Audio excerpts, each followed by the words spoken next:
Lors de ma visite ou lors de ma rencontre avec le ministre le 2 mars 2015, celui-ci m'avait demandé de les passer à son bureau à la fin du mois de juillet. C'est alors que je suis reparti à la fin du mois de juillet pour rencontrer le ministre parce qu'on était censé se rencontrer pour mettre en place la bourse pour le SMT de Dakar. Malheureusement, il n'était pas disponible, pour ne pas dire il n'était même pas à son bureau. Mais sa secrétaire particulière était là. Alors que j'étais désespéré, découragé, je m'apprêtais à repartir à Bobo de Lasso, la secrétaire particulière du ministre m'a interpellé en me posant une question. Jeune homme, n'est-ce pas toi qui avais ramassé le sac avec les millions il y a de cela quelques mois? J'ai dit oui. Elle dit ok, je te fais une proposition. Le ministre ne sera pas à son bureau aujourd'hui.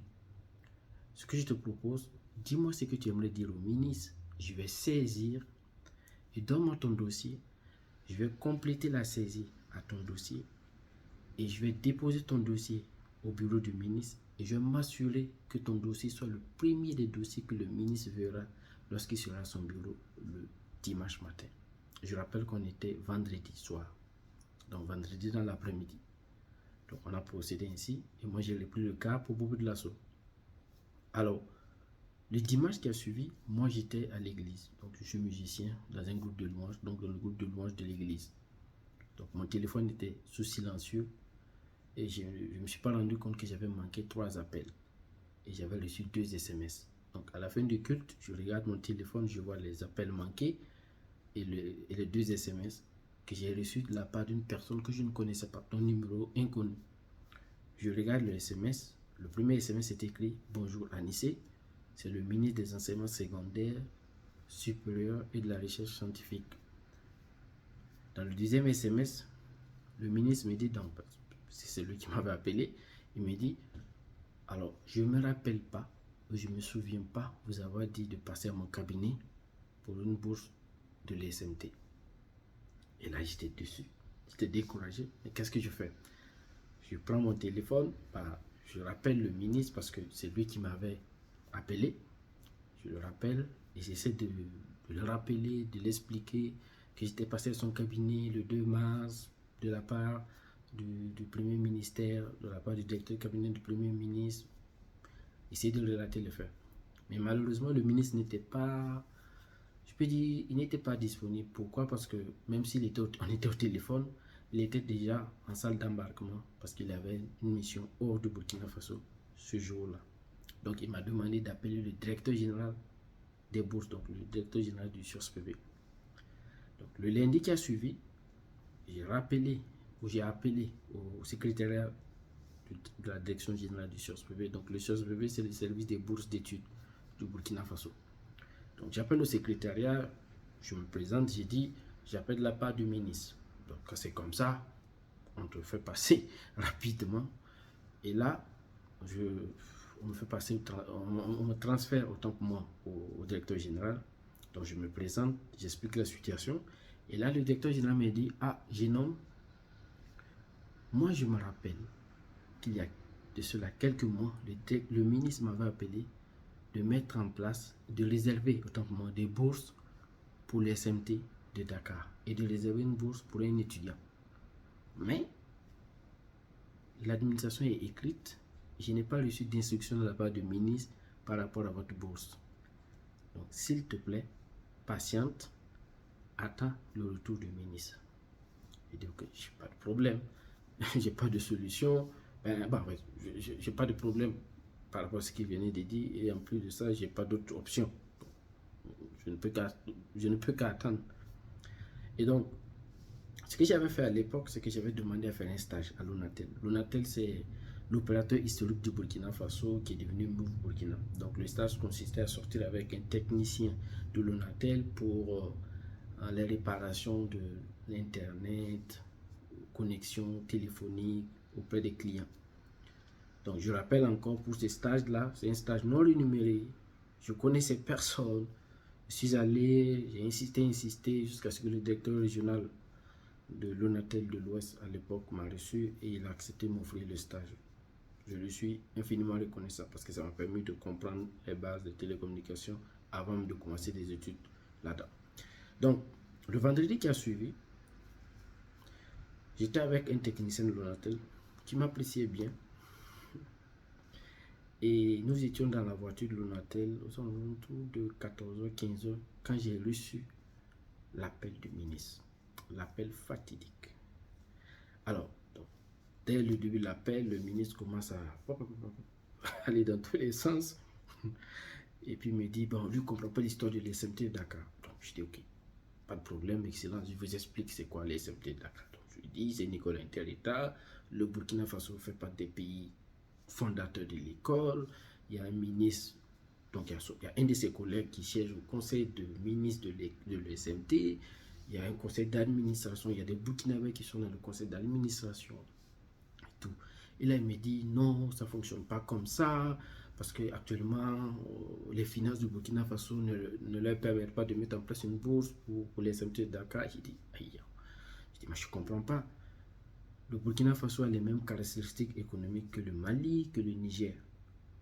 Pourtant, le Mali et le Niger envoient leurs étudiants dans cette école pour étudier. Donc moi, j'ai de la peine à comprendre. Il me dit, non, je vous comprends. C'est le ministre qui me dit ça. Non, je vous comprends, mais il faut savoir qu'il y a les étudiants du CESAC aussi qui m'ont approché parce qu'ils ont besoin de bourses et tout. Moi, à l'époque, je ne connaissais pas le CESAC. Donc le CESAC, c'est... Bon, j'ai oublié le titre, mais c'est une école de gestion qui est basée au Sénégal.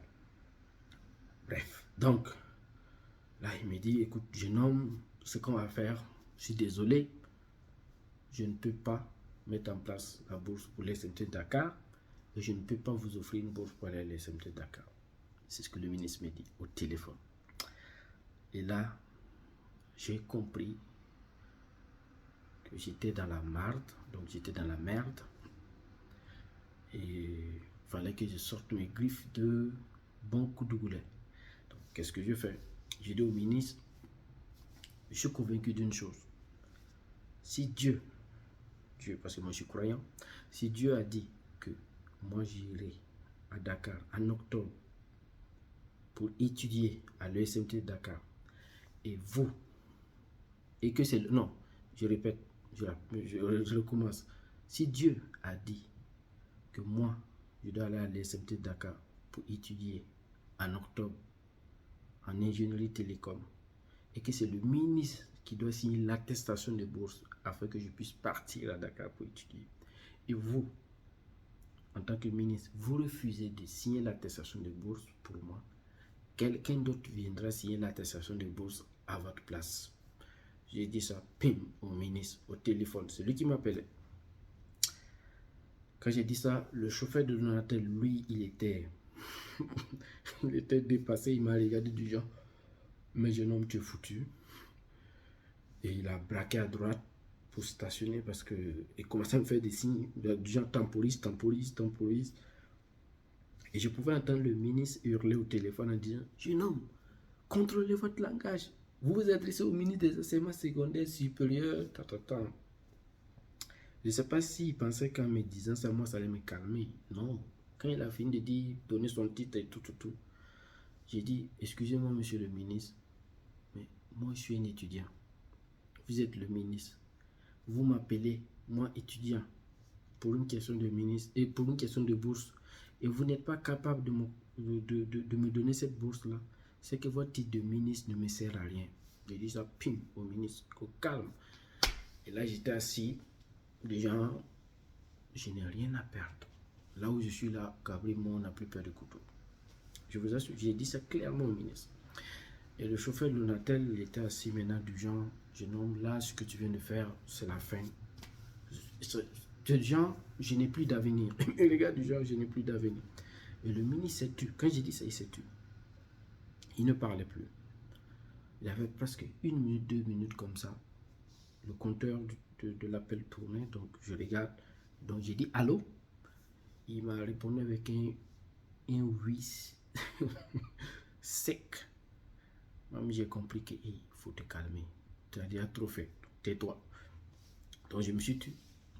Et j'attendais. Donc, silence.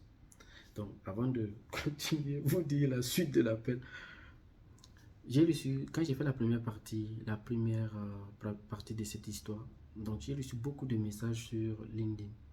Surtout, je m'attendais surtout pas à recevoir des messages comme ça sur LinkedIn de beaucoup de jeunes, des étudiants, même des étudiants qui sont au Canada et tout. Bref, merci. Donc, je vais prendre le soin de répondre à tout un chacun. Je réponds déjà, j'ai commencé à répondre déjà. Donc, merci pour vos messages. Je vous inviterai, pour ceux qui sont en train de suivre la vidéo, à faire quelque chose. Je voulais même pas le faire, mais je me rends compte que ça pourrait être intéressant. Donc, vous allez voir juste en bas, il y a un bouton. Tapoter là-bas. C'est ça, tapoter, non? Voilà. Appuyez là-dessus. Donc, abonnez-vous à la chaîne parce que je vais partager continuellement. Bon, je ne vais pas dire continuellement, en tout cas, je vais partager de façon habituelle. Bref, du contenu, des histoires me concernant, mais aussi d'autres histoires de personnes. Enfin, l'objectif, en fait, c'est de vous motiver, de vous inspirer. Parce qu'une chose est sûre, moi, je suis convaincu de cette chose-là, c'est que certes, il y a du contenu, il y a du contenu sur la motivation personnelle, oui, le développement personnel, le contenu sur la motivation, tout ce qui va avec. Mais lorsque vous entendez des histoires réelles, des gens qui ont défoncé des portes, des gens qui ont brisé des trucs pour pouvoir accomplir leur destinée, ça vous inspire plus, ça vous motive plus, ça vous galvanise plus. Et vous allez vous dire, mais la situation que je suis en train de vivre, il y a quelqu'un qui a vécu pire que ça. Et si cette personne a pu passer au travers de cette situation, c'est que moi aussi, je peux le faire. Donc, faites-le. Abonnez-vous. Partagez la vidéo à des jeunes, à des amis, à des parents. Bref, partagez au maximum. Ça me fera plaisir. Ne m'obligez pas à vous dire que votre compte ne sert à rien. Bref, je m'amuse. Donc, revenons à notre appel. Alors, bon, le ministre s'est tu, silence, presque 4 minutes, qu'il a interrompu. Donc, le ministre même a interrompu son silence en me disant, jeune homme, appelez le directeur général de bourse pour votre bourse. Donc, il a dit, appelez le directeur général du Sciences supérieures pour votre bourse. Merci, bonne soirée. Et puis, il a coupé. Et là, j'ai dit, bah, écoutez, c'était pas compliqué. Tu vois, c'était pas compliqué. Donc, qu'est-ce que j'ai fait? Le chauffeur de Natel lui prend le soin de m'expliquer le portrait de la personne, du ministre, c'est quoi son CV, par où il est passé, bref. Mais moi, désolé l'expression, ça me disait pas grand-chose. Oui, il a un parcours impressionnant, mais moi, je voulais ma chose, c'est ça. That's it. C'est tout. Donc, le lundi suivant, j'ai appelé à la direction générale, autant pour moi, du SURSPB, en passant par le secrétariat, me disant que j'appelais de la part du ministre, que j'appelle pour le directeur général. Donc, on m'a transféré au directeur général. Et dès les salutations d'usage, ils m'ont appelé, ils m'ont surnommé l'étudiant furieux. Apparemment, là, je ne suis pas certain, je ne sais pas si c'est le ministre qui m'a raconté cette histoire-là, après, ou c'était le DG, ou je ne sais pas c'est qui, mais apparemment, en fait, le jour où le ministre m'a appelé, puis je lui ai dit que son titre ne servait à rien, il n'était pas seul. Il était avec d'autres personnes. Je pense qu'il y avait le directeur général du SURSPB dans la salle. Donc, il était en réunion. Et il m'avait mis en haut-parleur. Moi, je ne savais pas. Bref. Donc, ils m'ont surnommé l'étudiant furieux. Donc, j'appelle le directeur général. J'ai dit, bon, effectivement, comment on fait? Donc, et là, il me dit, j'ai effectivement reçu les instructions de la part du ministre pour la bourse. Mais, revenez en septembre. J'ai dit, eux là, ils ont quel problème avec le verbe revenir? En mars, on me dit revenez à G. J'ai bataillé jusqu'à j'ai clashé quelqu'un. Pourtant, c'est pas dans mes habitudes. Bon. Je pense pas que ça là, je suis. Bon, ça c'est notre histoire. Et après, j'appelle, on me dit revenez encore en septembre. C'est quoi cette histoire? On dit ok, de toute façon, j'ai pas le choix. Et là, le directeur général, pour me rassurer, ce qu'il fait, il me donne son numéro de téléphone personnel. Donc, je note. Et je dis ok, on attend. Donc, début septembre, j'appelle le directeur général de SURSPB directement sur son cell, donc, parce que j'avais son numéro de téléphone personnel. Je n'allais pas passer au secrétariat pour lui parler. Non. Je l'appelle directement. Il me dit, rappelle-moi le 14 septembre. lundi. Donc le lundi 14 septembre, qu'est-ce que je fais? Je le rappelle. Et là, il me dit, écoute, jeune homme, ce qu'on va faire, soit à Ouagadougou le 17 septembre. J'ai dit, ok, ça commence bien. Donc le 16 septembre, en matinée, qu'est-ce que je fais? J'appelle mes deux amis, Albert et Élie, je leur dis, écoute, moi, je vais aller à Ouagadougou. Donc ce soir, je ramasse mes bagages. Et je pense qu'à partir de Ouagadougou, je vais partir à Dakar. Donc je vais aller en ville, prendre un ticket de transport pour ce soir à 23 h. Je m'en vais en ville. Seulement en revenant, je remarque que la dynamique de la ville avait changé. Et à l'époque, j'habitais à côté de la boulangerie jaune de Belleville. Et j'avais l'habitude de jaser, en fait, de discuter, d'échanger avec le boulanger. Donc je vois le boulanger, donc le propriétaire de la boulangerie, je vois le boutiquier, je vois un autre monsieur, ils étaient là avec des têtes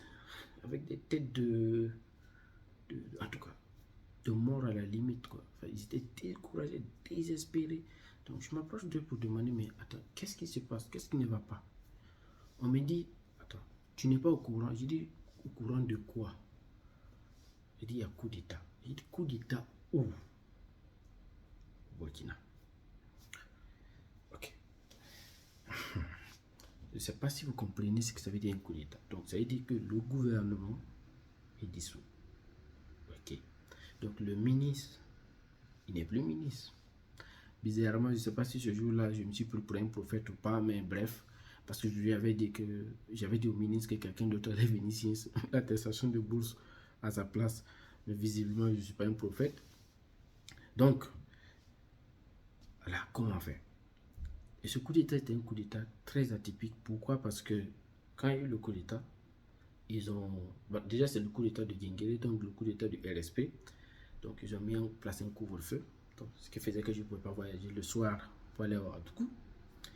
Donc, une grande partie de la population n'approuvait pas du tout le coup d'État. Pour ne pas la population n'approuvait pas du tout le coup d'État. Je peux dire 90% des militaires aussi étaient contre le coup d'État. Donc, ce qui faisait qu'on était dans une situation tendue au Burkina Faso. Mais étrange, parce que c'est un coup d'État contre un régime de transition qui il leur restait quoi? 3 ou 4 mois avant les élections. Donc, 3 ou 4 mois avant la fin de la transition. Donc, faire un coup d'État, bon, bref. Donc, le lendemain 17 septembre, j'appelle le directeur général des ressources publiques pour l'expliquer que mais avec la situation, je ne peux pas voyager. Et là, il me dit que, ben, écoute, moi aussi, à l'heure actuelle, là, les bourses, là, c'est le dernier de mes soucis parce qu'actuellement, ça est en train de tirer de partout à Ouagadougou. Je dis, ok, pas de problème, c'est clair. Donc, le vendredi 18, je sais pas si j'étais un peu toc-toc dans ma tête, j'envoie un SMS au ministre. Bon, je ne sais pas si je vais dire au ministre, mais puisqu'il n'est plus ministre, puisqu'il n'y a plus de gouvernement, donc à l'ancien ministre, pour prendre ses nouvelles. J'ai fait de même au directeur du cabinet du Premier ministre. Grande fut ma surprise quand j'ai reçu la réponse du ministre, je ne m'attendais même pas qu'il me réponde. Donc, à l'ancien ministre, je ne m'attendais même pas qu'il me réponde. Il m'a répondu, il était tellement content que je prenne le soin de l'écrire. Et je pense à l'époque, il m'avait dit, si c'est pas lui, c'était le ministre qui m'avait écrit ça. Que en fait, dans les situations comme ça, dans les pareilles situations, les gens les fuient, surtout vu qu'ils sont plus ministres. Automatiquement, c'est comme si les gens, c'est comme s'ils n'ont jamais occupé le poste. C'est comme les gens qui te côtoyaient, qui t'appelaient tous les jours parce que tu étais ministre, là, ils disparaissent comme ça dans le néant. Ah, j'ai dit, ok, moi, je vous ai écrit parce que tout simplement, je voulais prendre vos nouvelles. Mais, je précise, je n'ai pas parlé de la bourse. Le directeur du cabinet du Premier ministre, lui, il m'appelle carrément au téléphone, on échange et puis il profite de me donner en même temps l'actualité fraîche du Burkina Faso, venant du top. Je dis ok. Donc, la semaine qui a suivi, on était dans une dynamique au Burkina assez étrange. Il y avait les médiateurs ou je ne sais pas quoi qui étaient venus pour négocier avec les militaires pour qu'on puisse annuler le coup d'État, pour qu'on puisse ramener le gouvernement.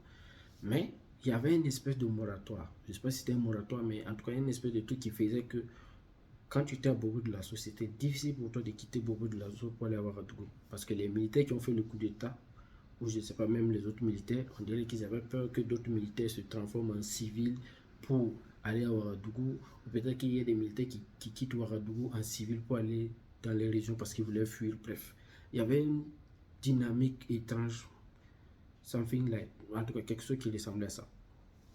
Donc, ce qu'on a fait, c'est qu'on ne pouvait plus librement se déplacer. Et il y avait une fête musulmane dans la semaine qui a suivi le coup d'État.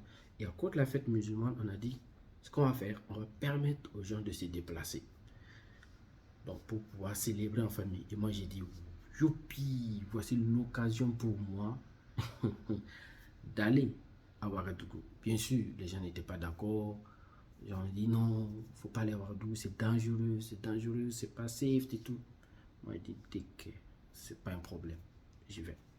Donc, on quitte beaucoup de la le matin, on arrive à Ouagadougou le soir. On a fait plus de 10 heures de route parce qu'il y avait tellement de contrôles en route.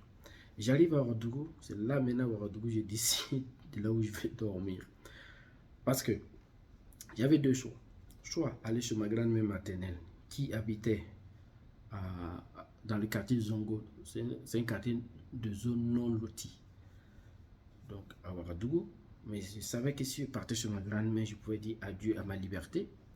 Ou soit aller dans une maison, aller habiter dans une maison, je dirais pas achevée. Parce que en fait, c'était ma mère qui construisait une maison en chambre-salon dans le quartier de Bonneurville à Ouagadougou. Donc c'est après Azimo Ouara 2000. Et il n'y avait pas d'électricité, il n'y avait pas d'eau. Comme je dis, il y avait juste la toiture et puis les trucs là. Donc c'était vraiment un projet naissant, non achevé. Et il y avait beaucoup d'herbes un peu partout, tout autour. Mais j'ai compris que ma liberté de mouvement, c'était là-bas. Donc je suis parti. Donc après les fêtes, je crois, le Tabaski, Ramadan, le premier jour ouvrable, j'ai pris mes chaussures. Donc j'avais des chaussures en pneus de voiture. Donc c'est quoi? Donc vous voyez les pneus de voiture usagés. Les pneus usagés de voiture. Donc on les prend, on les enlève, on récupère, puis on fabrique des chaussures avec ça. Donc avec de pareilles chaussures, tu peux marcher de l'Égypte jusqu'à Cana à 3 reprises sans problème. Donc je prenais ces chaussures-là, je quittais Bonneurville à pied pour aller au SURSPV. Donc SURSPV c'est derrière la RTB. Tous les jours, Dieu m'a tenu, tous les jours je faisais ça. Je partais au SURSPV, je passais la journée, à la pause à midi, il y avait une madame là qui vendait, je ne sais pas comment ça s'appelle, il y a haricot et l'autre là c'est quoi, souvent un truc comme ça, non, c'est des trucs ronds. Quand tu marches là, je peux te garantir que tu peux marcher autant de fois là, tu auras assez d'énergie. Maintenant, est-ce qu'il y a assez de vitamines? Je n'en sais rien, mais c'est ça que je mangeais, 150 francs. C'est vers le lycée ou les camps militaires qui est derrière là-bas. C'est ce que je faisais. Mais le premier jour, quand je suis parti sur ce pays, j'ai reçu un appel assez étrange. Je suis allé au secrétariat du DG, du bureau du DG, pour me présenter au directeur général. Donc après ma présentation, en rentrant le soir, il m'a rappelé, le DG. Il m'a posé une question 3 fois. Jeune homme, es-tu sûr que tu vas aller au Sénégal? Oui, je vais aller au Sénégal. À la 3e fois, j'ai essayé de leur expliquer que non, en fait, j'ai eu un concours pour aller au Sénégal. Il m'a dit non, j'ai compris ça, je sais. Et puis il a conclu l'appel en disant, vous les jeunes, vous ne savez pas ce que vous voulez, quoi. Et puis il a coupé l'appel. Je dis, oh, de quoi il me parle comme ça? Pourquoi un tel appel? Pourquoi tu me poses une question? Même pour aller au Sénégal, c'est compliqué. Bref. Et le soir, en rentrant, je passais par... je contournais le mur de l'aéroport en passant vers 1200 logements, ou c'est Calgone, je ne sais pas c'est quoi le nom là. Je contournais et puis je passais vers Padoua. Et Padoua, je rentrais à Ouaga 2000, vers là où se trouvait le truc de l'EPO, l'école polytechnique de Ouagadougou. Et j'avais un ami, son père est ingénieur, eux ils habitaient à Ouaga 2000. Donc je passais le voir, lui il sortait tout le temps me rencontrer avec une bouteille d'eau la fille bien glacée.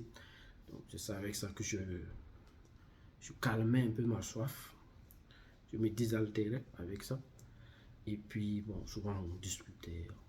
Puis ça me motivait. Et je marchais souvent dans le quartier de Ouara 2000 là, pour regarder les jolies maisons en me disant, lui son père est ingénieur, il a pu construire une maison à Ouara 2000. Moi aussi quand je serai ingénieur, je vais construire ma maison à Ouara 2000. Ça vous paraît banal, mais moi, à l'époque, moi je ne sais pas comment je dis ça, mais ça me nourrissait. Ça me motivait à ne pas abandonner, à continuer, à ne pas lâcher. Donc je faisais le même circuit tous les jours, tous les jours. Jusqu'à ce que je suis parti au chercheur un jour, je suis allé trouver que les résultats étaient disponibles. Bourse pour aller en France, second cycle. Bourse pour Maroc, Tunisie, Algérie. Il y avait quoi encore? Comment ça s'appelle? L'école de médecine vétérinaire de Dakar, l'EAMO du Togo, l'école de statistique. Bref, il y avait les bourses, mais il n'y avait pas de bourse pour les SMT de Dakar. Il y avait bourse pour les SMT de Ouagadougou, mais pas pour les SMT de Dakar. Je dis, mais c'est quoi ça? Et là, en ce moment-là, le DG me fuyait parce que tous les jours, j'étais là-bas. J'étais là. Et là, c'est le directeur du SURSPB, donc le directeur des bourses. Parce qu'il y a le DG et il y a le directeur. Et le directeur, c'est le directeur qui m'a reçu en me disant, ah, je suis au courant de ton dossier. Mais sache que ton dossier ne dépend pas de nous, mais du ministre. Tu vois les autres bourses là que tu vois là, les noms qui ont été affichés, ça c'est nous qui décidons, mais pour toi c'est le ministre. Je dis, mais bourse pour aller à Dakar à côté là, c'est le ministre. Il y a des gens qui vont jusqu'en France. C'est vous qui décidez. Moi je comprends pas. Je dis, ok, j'ai pas le choix. Et à l'époque, il m'avait dit, appelle le ministre. Apparemment, toi, tu as son numéro de téléphone, tu es un étudiant furieux, donc appelle-le. Mais à vrai dire, moi, je savais que si j'appelais le ministre, parce que ce que je vais oublier de dire, c'est que finalement, ils ont pu ramener le même gouvernement. Donc, le coup d'État a échoué, donc ils ont ramené le gouvernement. Et donc, il a repris son poste. Mais je savais que si j'appelais le ministre, je pense que l'appel risque... En tout cas, vous avez compris, vous allez comprendre. Vous comprenez clairement ce qui allait se passer parce que moi, j'allais certainement dire des choses. Parce que j'étais vraiment... C'est pas dans ma nature de faire ça, mais j'étais vraiment fatigué, épuisé, émotionnellement, j'étais cassé. Non seulement on avait déjà débuté les cours à Dakar, donc j'étais déjà en retard. J'ai perdu une année et là encore je suis en retard. C'est compliqué. Et donc le vendredi qui a suivi, je pense une semaine après, je suis parti au SURSPB. Il y avait un vendredi, je suis parti au SURSPB. J'étais découragé, dépassé. Je suis allé m'asseoir au secrétariat. Et aux alentours de 17h, le DG est sorti parce qu'il était vraiment épuisé, fatigué. Il sort, il me regarde, il me dit, ah, Anissé, je sais, ta bourse n'est pas encore disponible. Votre bourse n'est pas disponible, mais je t'aurais dit, prends, va à Dakar à tes propres frais. Donc, tu payes ton transport pour aller à Dakar. Et lorsque ta bourse sera officiellement disponible, on va te transférer ta bourse directement à Dakar. Mais quand je te regarde, je sais que tu n'as même pas l'argent pour payer le billet du bus pour aller à Dakar. À moins que tu vas marcher pour aller à Dakar. Là, en tout cas, tu as des bonnes chaussures pour ça. Donc, il faisait allusion à mes chaussures de pneus de voiture. Il faut dire que le DG à l'époque, il avait vraiment... il était vraiment plus que comique. Donc, je dis, ok, pas de problème. Et ce soir-là, en rentrant du SURSPB, au lieu de passer vers 1200 logements à l'heure 2000, j'ai repris le chemin du matin. Heureusement pour moi, parce que souvent quand je prenais le chemin du soir, il y a des zones où j'ai traversé, il n'y a personne. Il n'y a pas de personne à côté, il n'y a pas de maison. Donc en reprenant le chemin du matin, en rentrant, comme je l'ai précisé, la maison où j'habitais, il y avait beaucoup de moustiques qui me massacraient la nuit. Donc j'étais du steak pour les moustiques. J'étais fatigué physiquement parce que je crois que j'étais à ma 3e semaine, si je ne me trompe pas. 3e semaine. Oui. J'étais fatigué de marcher tous les jours. tous les jours, matin, soir, matin, soir. Et c'est pas comme si je partais au Chosbebe, je partais m'asseoir dans un bureau là. Je marchais, je faisais tout. Et donc, je pense que j'avais la malaria, le paludisme, mais mon corps refusait de me signaler que j'avais la malaria. Donc, en marchant, je pense que j'étais vers Jean-Pierre Guingané, un truc comme ça. Je suis tombé par terre. J'ai perdu connaissance. On m'a ramassé, je ne sais même pas qui. On m'a mené dans un dispensaire qui était dans la zone là-bas. On m'a mis sous perfusion, donc hospitalisé. Mais j'étais pas sur un lit, parce que je me suis réveillé, j'étais par terre, mais hospitalisé, parce qu'il n'y avait pas de lit disponible. Parce qu'à l'époque, il y avait quoi? Il y avait beaucoup de gens qui étaient malades, qui avaient la malaria et tout. Donc j'ai passé la nuit du vendredi et du samedi au dispensaire. Donc il y avait ma soeur Christelle et puis il y avait mon ami Joseph qui était passé aussi me voir là-bas. Le dimanche matin, on m'a libéré. J'avais encore deux choix. Soit partir sur ma grand-mère, soit aller dans la maison où il y a les moustiques. Mais vous savez, j'ai opté pour la deuxième. Parce que je savais que si je partais sur ma grand-mère, on me dit non, tu es convalescent, il faut te reposer, il faut dormir, il faut... Oui, j'ai compris. Mais moi là, non, oui. Donc, je suis parti. Mais effectivement, en partant dans l'autre maison, j'ai promis aux gens que j'allais effectivement me reposer. J'allais prendre 2 jours pour me reposer. Mais bon, en fait, c'est mon esprit que j'allais... Peut-être c'est mon esprit et mon âme qui allaient se reposer, mais pas mon corps. Parce que le lundi matin, j'ai encore repris mes chaussures, les pneus de voiture, à pied.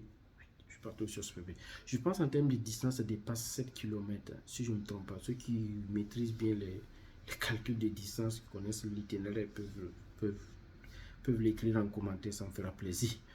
Mais je pense que ça dépasse 7 km. Je suis parti au Cherche-Bébé le lundi matin, très tôt. Et quand le DG est arrivé, quand il est sorti de son auto, donc de sa voiture, autant il m'a vu, il m'a dit, oh, toi, tu hantes mes journées, tu hantes mes nuits. Attends, viens avec moi. Donc je le suis, je rentre dans le bureau du DG, il me présente un lot de dossiers, mais je ne vais pas vous dire ce qui est dedans parce que moi-même j'ai découvert des choses. Bref, donc il me présente un lot de dossiers et puis il me dit, écoute, tu vois, toi, je vais aller voir le ministre de ce pas et je vais lui dire de signer ton truc parce que tout simplement, tu nous prends en otage au Cherche-Bébé. Donc s'il te plaît, ne bouge pas, attends-moi, j'arrive. Donc il est parti. Il est revenu juste avant midi. Il m'a fait appeler à son bureau. Il a fait appeler le registraire ou c'est le registraire, je ne sais pas quoi. Enfin, c'est un monsieur, sa fonction c'est de s'occuper des étudiants boursiers. Donc c'est comme un gestionnaire des opérations des étudiants boursiers. Donc on le fait appel. Donc, il arrive. Le DG, il fait sortir d'une chemise en fait plusieurs documents. Mais c'était littéralement le même document mais avec plusieurs exemplaires. Il tend un exemplaire au registraire en lui disant, tu vois ce jeune homme là, donc c'était moi, tu vois ce jeune homme là, le premier vol qui quitte Ouagadougou pour Dakar, tu le fous dedans sous ordre du ministre. Moi j'étais assis, bon, je comprenais toujours pas et il m'a tendu un document, j'ai pris, j'ai regardé, attestation de bourse, j'ai dit enfin. J'ai vu mon nom, j'ai vu l'école, j'ai vu le cycle, j'ai vu la signature du ministre. Et dit ouf. Et là, j'ai posé la question, mais et les autres étudiants? Et il a souri en me disant, on se débarrasse de toi d'abord, les autres viendront par la suite. Toi, il faut que tu partes déjà. J'ai dit ok, pas de souci. Donc, je suis parti avec le registraire à son bureau et c'est là que j'ai découvert la valeur de la bourse. Je tiens à préciser, ce n'est pas dans l'optique de dénigrer quoi que ce soit, mais la bourse, je suis infiniment reconnaissant pour cette bourse-là parce que nul n'était cette bourse-là, je ne serais même pas là où je suis aujourd'hui, honnêtement. Je ne pense pas. Donc, la bourse était de 55 150 francs CFA, donc environ 80 euros. Au dollar canadien, on est rendu à 135, 140 dollars canadiens donc par mois. Donc, il le versait 3 mois, donc par trimestre, donc on multiplie par 3. Et en plus de cette bourse-là, c'est important que je le précise, avant que le ministre, ou en tout cas, qu'il m'appelle pour me dire, mais tu n'as pas dit tout là. On recevait 20 000 francs CFA par mois comme aide au logement. Mais pour obtenir l'aide au logement, il fallait d'abord être à Dakar, au Sénégal, et effectuer une demande d'aide au logement. Je ne sais pas si vous comprenez. Effectuer une demande d'aide au logement via l'ambassade, et ils allaient te le payer chaque 6 mois. Donc, ça venait par lot de 6 mois. Donc, j'ai reçu les 165 000, parce que 55 000 multiplié par 3, ça fait 165 300 ou 165 francs. J'ai reçu ça, plus 50 000 pour les frais d'installation. Donc, le lundi, le directeur, le régisseur m'avait trouvé un vol pour le mardi. Bon, il m'a trouvé un vol pour le mardi. Donc, moi, je pensais que j'allais quitter Burkina le mardi 13 octobre. Ce qui s'est passé, c'est que le mardi matin, alors que j'étais là en train de finaliser mes affaires pour voyager, j'ai reçu l'appel du régisseur pour me dire, ah, finalement, il n'y a pas de vol, le vol était annulé. Il dit, eh, Nyawa, mamma mia, Kenya. Hey. Il dit, ok, mais je te rappelle, 1 heure ou 2 heures après, donc en début d'après-midi, il me rappelle, il me dit, ah, finalement, on a trouvé notre vol pour le mercredi en après-midi, non, le mercredi soir à 23h30. Je dis, ok, pas de problème. Très bien. Donc, ce que j'ai fait, c'est que j'ai été au premier ministère le mardi soir, je pense aux alentours de 15h, 16h, pour voir le directeur du cabinet du premier ministre. C'est en ce moment que je les ai écrits pour dire que j'allais passer les voir et tout. Ils m'ont reçu en audience. Ensuite, j'ai été voir le ministre à son bureau, à son cabinet, aux alentours de 18h. Malheureusement, la secrétaire particulière du ministre, elle n'était pas là, parce que bon, c'est normal, 18h, qui est à son bureau à 18h, à part le ministre, parce que c'était normal que le ministre soit à son bureau à 18h, parce que je pense à l'époque, il faisait le conseil des ministres les mercredis. Donc, il était toujours à son bureau parce qu'il avait visiblement des chats à fouetter.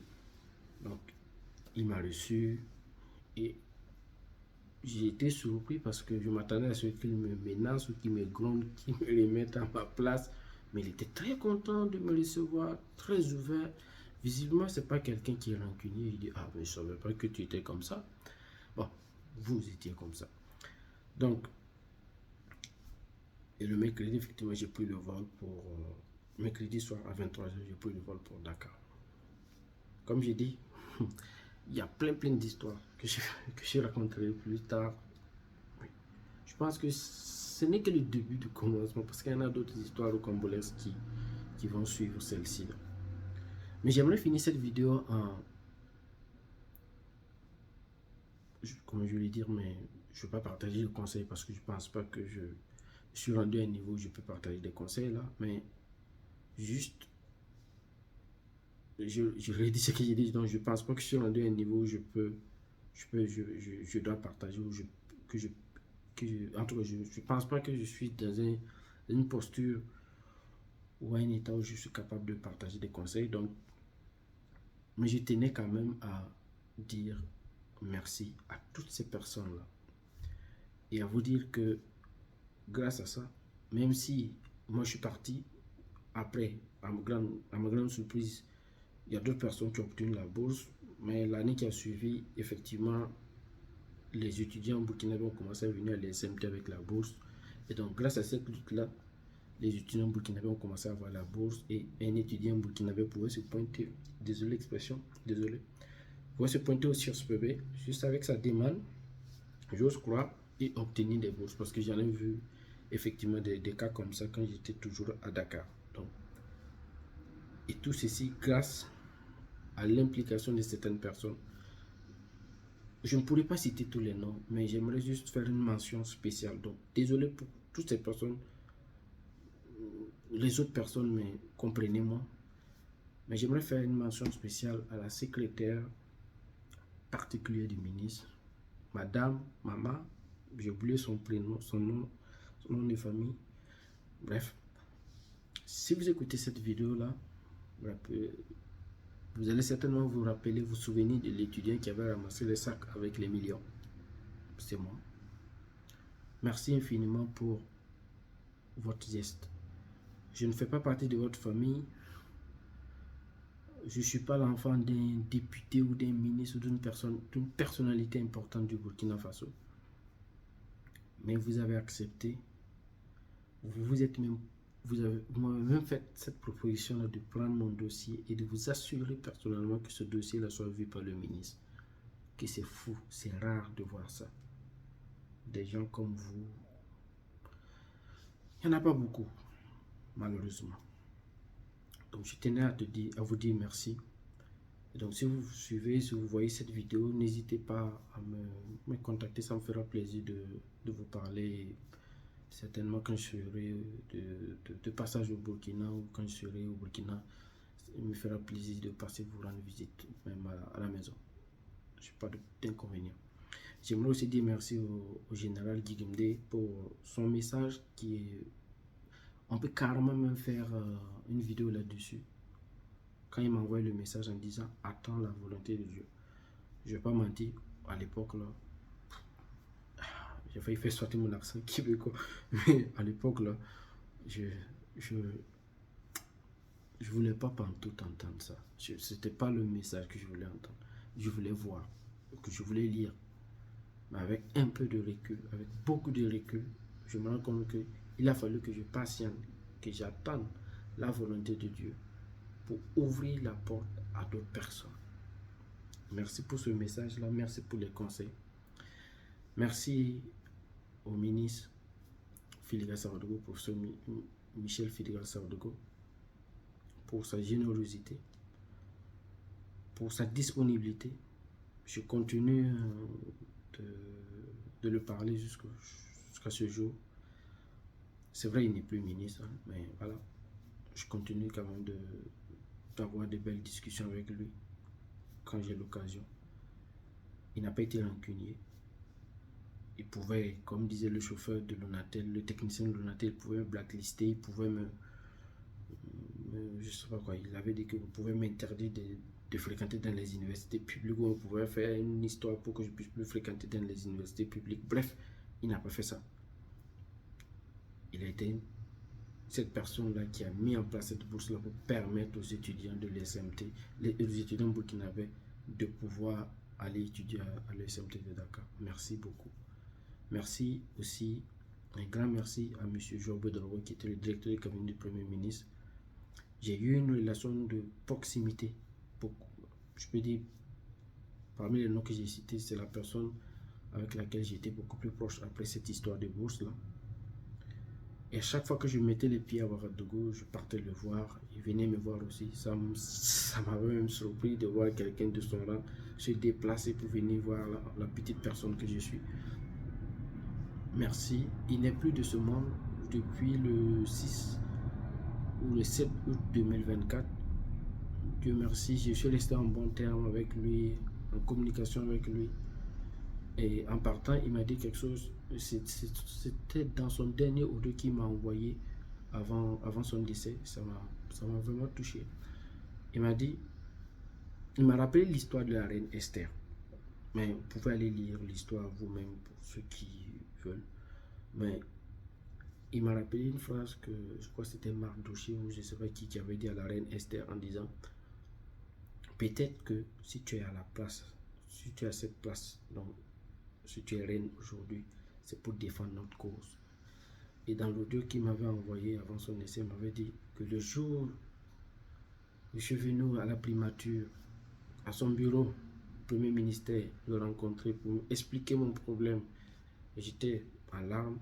Et c'est vrai, quand j'expliquais, il y a une phrase qui est venue dans sa tête, en esprit, qui disait: peut-être que tu es là aujourd'hui à cette position pour défendre la cause des jeunes comme celui-ci. Et je pense qu'il a, en tout cas, il a fait ce qu'il devait faire. Et grâce à lui, je suis ce que je suis aujourd'hui. S'il n'avait pas pris le téléphone pour appeler le ministre, s'il n'avait pas usé de patience, de bonne foi, en tout cas, il a fait beaucoup de choses. Je ne pense pas que je ne serais là où je suis aujourd'hui. Merci, tonton Job. Repose en paix.